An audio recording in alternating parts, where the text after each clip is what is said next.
हैं SP 9 news. स्वागत है आपका हमारे खास प्रोग्राम में। प्रोग्राम की शुरुआत देश से पहले करेंगे। देश में कोरोना संक्रमण के मामले लगातार तेजी से बढ़ते जा रहे हैं। इसके साथ अगर मैं बात करूं तो मरने वालों का आंकड़ा भी बढ़ता जा रहा है। हालांकि वो बात अलग है कि सरकार इस काम में माहिर है आंकड़ों को छुपाने में, क्योंकि सरकार अभी तक आंकड़े ही तो छुपाती आई है। चाहे वो बेरोजगारी के आंकड़े छुपाए गए हों, चाहे वो किसानों को लेकर आंकड़े छुपाए गए हों, या फिर अन्य मुद्दों के आंकड़े उस पर छुपाए गए हों। सरकार को एक काम आता है, वो है आंकड़े छुपाना।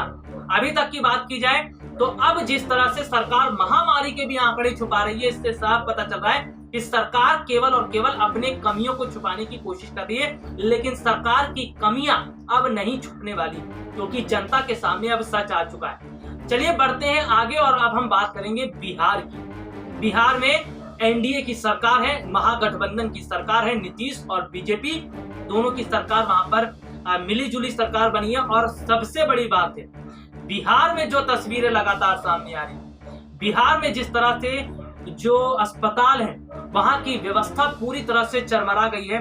वहां पर लोगों को सही ढंग से इलाज नहीं मिल पा रहा। हालात तो इस कदर खराब है कि जो मरीज हैं वो बाहर इंतजार कर रहे हैं कि कब उन्हें बेड मिलेगा और वो अस्पताल के अंदर दाखिल होंगे। तो ये बिहार की सरकार है, बिहार की एनडीए की सरकार है। इस पर देखते हुए, बिहार की स्थिति को देखते हुए, नेता प्रतिपक्ष तेजस्वी यादव उन्होंने ट्वीट किया। तेजस्वी यादव जो है उन्होंने 2-3 ट्वीट किए हैं, जिसमें उन्होंने पूरी तरह से ये बताया कि बिहार सरकार क्या काम कर रही है, बिहार में जो अधिकारी हैं वो क्या काम कर रहे हैं, अस्पताल क्या काम कर रहा है। सबसे पहले बात कर लेते हैं तेजस्वी यादव के पहले ट्वीट की। तेजस्वी यादव ने ट्वीट करते हुए लिखा, इससे पहले उन्होंने इतनी बुरी स्थिति कभी नहीं देखी। उन्होंने कहा आज वो असहज हैं, आज वो पूरी तरह से विफल भी हैं, क्योंकि वो लोगों की मदद नहीं कर पा रहे हैं, न लोगों को ऑक्सीजन पहुंचा पा रहे हैं, न लोगों को दवाइयां पहुंचा पा रहे हैं। और उन्होंने कहा कि ये बहुत इस विकट स्थिति है, बहुत ज्यादा गंभीर स्थिति है, बहुत इतनी खराब स्थिति इससे पहले उन्होंने नहीं देखी। और इसके साथ ही साथ सरकार को घेरने की कोशिश की। सरकार से सवाल यह पूछा जा रहा है कि आखिरकार जब बिहार के अंदर इतनी बड़ी संख्या में जो मरीज हैं वो आ रहे हैं, तो सरकार बेड का इंतजाम क्यों नहीं करती, सरकार जो है दवाइयों का इंतजाम क्यों नहीं करती, सरकार बताती क्यों नहीं है कि आखिरकार कितनी जरूरत है उन्हें दवाइयों की और क्या क्या चीजों की जरूरत है। सरकार ये सारी चीजें अभी फिलहाल छुपा कर रख रही है। चलिए बात करते हैं तेजस्वी यादव के अगले ट्वीट की। तेजस्वी यादव का अगला ट्वीट है जिसमें वो कहते हैं कि जब वो अस्पतालों में फोन लगाते हैं और बेड के बारे में पूछते, तो सबसे बड़ी बात है कि अस्पताल का जो प्रशासन है फोन ही नहीं उठाता। फोन की घंटियां बजती रहती हैं और बजते बजते वो आखिर में वो जो घंटी है वो पूरी तरह से बंद हो जाती है। यानी कि उन्होंने कहा बिहार में इतनी बुरी स्थिति है कि वहां पे ना अधिकारी सुनते हैं, ना अस्पताल प्रशासन सुनता है और ना सरकार। हालांकि उन्होंने ये कहा कि शायद सरकार जो है वो पूरी तरह से विफल हो चुकी है और जिस तरह से देखने को मिल रहा है कि बिहार की स्थितियां भी लगातार खराब हो रही हैं। यानी कि देश में ऐसे बहुत सारे राज्य हैं जहां पर स्थितियां बहुत ज्यादा खराब हुई पड़ी हैं, जिससे साफ पता चल रहा है कि न सिर्फ केंद्र सरकार पूरी तरह से विफल हुई है, बल्कि राज्य सरकारें भी विफल हुई हैं। अगर इन सरकारों ने सबसे बड़े स्तर पर जो हेल्थ सेक्टर है, स्वास्थ्य का जो क्षेत्र है, इस पर काम किया होता, इस पर बड़े स्तर पर अगर बजट पास किया होता, तो शायद देश के अस्पतालों की स्थितियां इतनी खराब नहीं होती, देश में ऑक्सीजन की इतनी बड़ी किल्लत नहीं होती, दवाइयों की इतनी बड़ी किल्लत नहीं होती।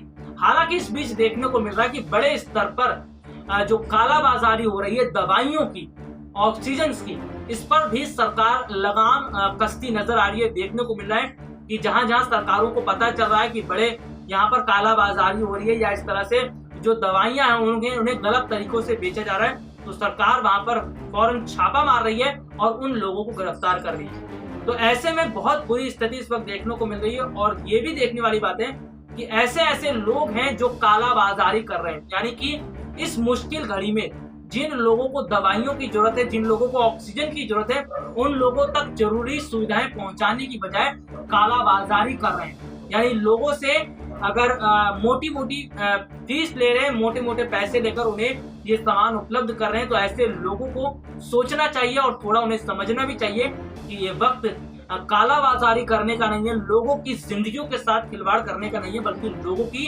जिंदगियों को बचाने का है। अगर ये लोग लोगों की जिंदगियों को बचाएंगे, तब जाकर जो है लोगों की स्थिति भी सही होगी। ऐसे में जो कालाबाजारी हो रही है उसके खिलाफ सरकारें काम करती हुई नजर आ रही है। चलिए एक रिपोर्ट आपको दिखाते हैं किस तरह से तेजस्वी यादव ने ट्वीट कर सरकार को घेरने की कोशिश की और किस तरह से उन्होंने ये बताया कि आज सरकार के साथ साथ वहां पर जो प्रशासन है वो भी पूरी तरह से विफल होता हुआ दिखाई दे रहा है। देखिए ये खास।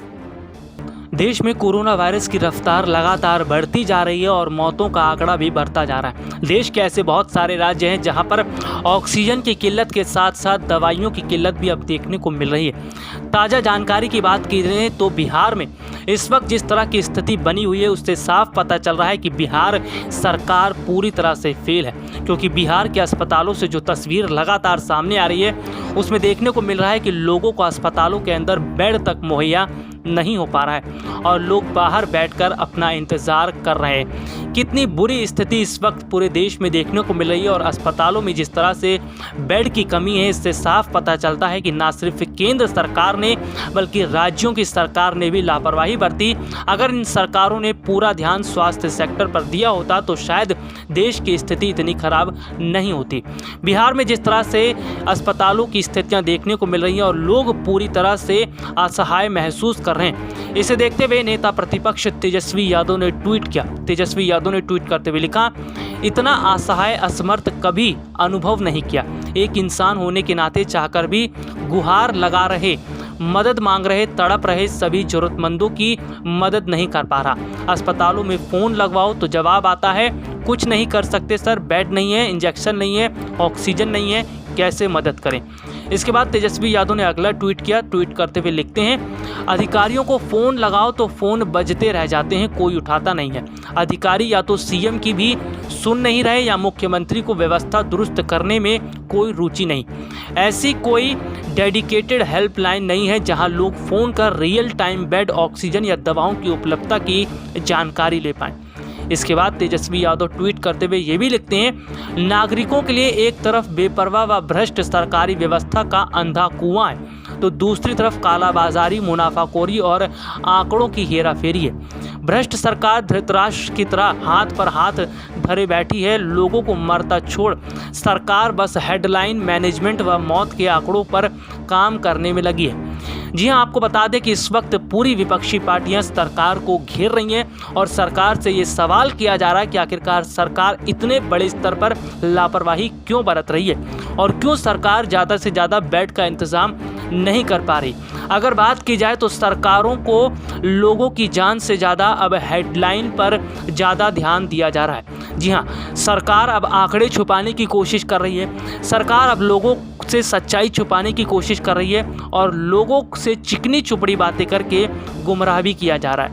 लेकिन कब तक सरकार आंकड़ों को छुपाएगी और कब तक जनता के सवालों का जवाब ये सरकार नहीं देगी। वैसे आपको बता दूं, बीते दिनों पहले कांग्रेस पार्टी के पूर्व अध्यक्ष राहुल गांधी ने भी कहा था कि सरकार आंकड़े छुपाने में बहुत माहिर है।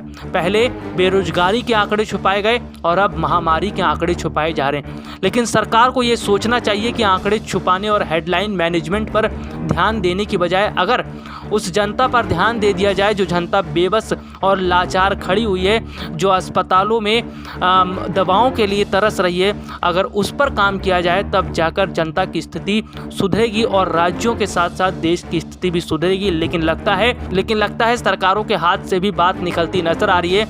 इसलिए मरीज परेशान हैं और सरकारें सुस्त बैठी हुई हैं। तो देखा आपने कि किस तरह से तेजस्वी यादव ने सरकार को घेरने की कोशिश की। लेकिन अगर मैं यहाँ पर बात करूं तो सरकारों को ये बात ध्यान रखना चाहिए था कि बीते साल यानी साल 2020 में जब कोरोना महामारी इतने बड़े स्तर पर फैली थी तो उसको ध्यान में रखते हुए सरकारों को ये देखना चाहिए था कि उस समय भी हमारे देश में अस्पतालों में किस तरह की स्थितियां देखने को मिली थी। सबसे ज्यादा जरूरत उस वक्त अस्पतालों की पड़ी थी। तो सरकारों ने जो बजट पेश किया उस बजट में बड़े स्तर पर अगर खर्च स्वास्थ्य सेक्टर पर किया जाता तो शायद अस्पतालों की तस्वीरें आज कुछ और होती। लेकिन यहाँ पर देखने को मिला कि मौजूदा केंद्र सरकार ने भी न सिर्फ स्वास्थ्य सेक्टर का जो बजट है उसको छोटे स्तर पर समेट दिया, बल्कि बहुत सारी चीजों को उसमें इंक्लूड कर दिया गया। इससे साफ पता चलता है कि सरकार ने खाना पूर्ति करने का काम यहाँ पर किया है और सरकार की खाना पूर्ति की सच्चाई जो खोली है वो बीजेपी सांसद सुब्रमण्यम स्वामी है। दरअसल हमने आपको बताया भी था कि बीजेपी सांसद सुब्रमण्यम स्वामी ने यह बताया था कि जो स्वास्थ्य सेक्टर है, जिस पर पहले इतना बड़ा पैसा खर्चा किया जाता था, उसको ध्यान में रखते हुए उस स्वास्थ्य सेक्टर को समेट दिया गया, उसके अंदर बहुत सारी चीजों को इंक्लूड कर दिया गया।